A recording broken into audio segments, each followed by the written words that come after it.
Hey, Hey, looking good. Hi. So, uh, you re- so what's up? Is it okay if it's white? yeah. Okay. You're recording? Yeah, yeah. Yeah.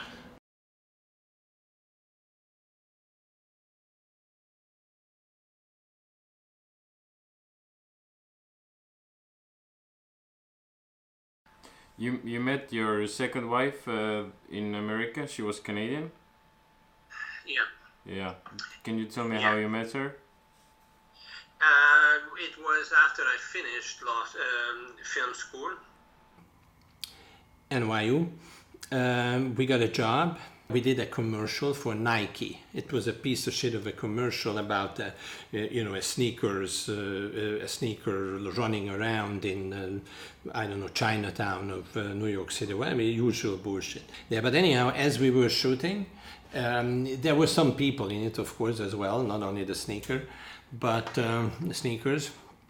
And Kathy, who was an actress at the very beginning of her career, she was in it.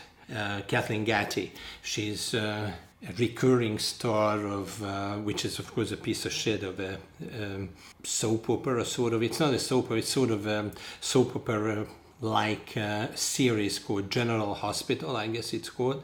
She became very famous because of that, and she's been on that show for 4 years or something like that. But at the same time, she's lucky enough because she's not really one of the leads, but she has a recurring role there, and therefore she has a chance to be in films, and she's been in many films, like 100 films or whatever. We started to talk. I mean, I immediately took a serious liking in her. Actually, we both did with Adam, but anyway, that's besides the point.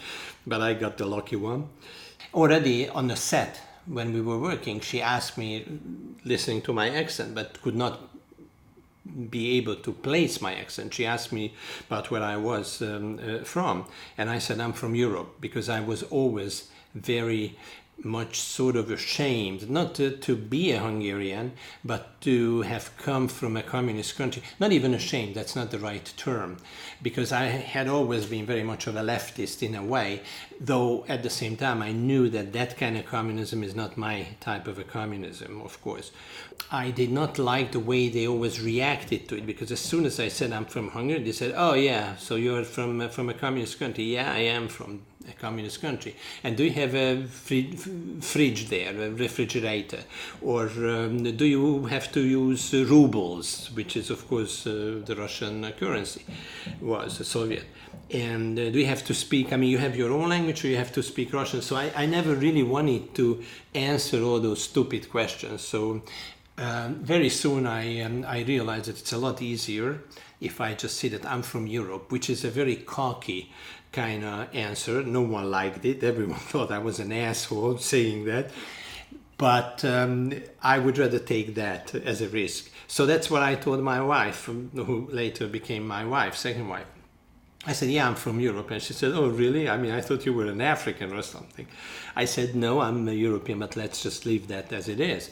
And we spoke for, we went out like 2 or 3 times. I still did not tell her what I was. And I thought she was a Canadian. I mean, she was a Canadian, but soon after, it turns out that she was also Hungarian. And, well, she was born already in America, in Canada, but she was a Hungarian, and she spoke Hungarian quite well. Nevertheless, we always used English, but between us. But obviously, every time when we need a secret language in the middle of New York City, then we switched. But it was funny, as I said, because for a relatively long time, we did not know that about each other, that we both were Hungarian. So that was my second wife. And then she was the one with whom I went back to Hungary, and many years later, and lived there for several years, and then got divorced there as well. But anyhow, we still are in a very good relationship. Anyway, listen, it was great to talk to you.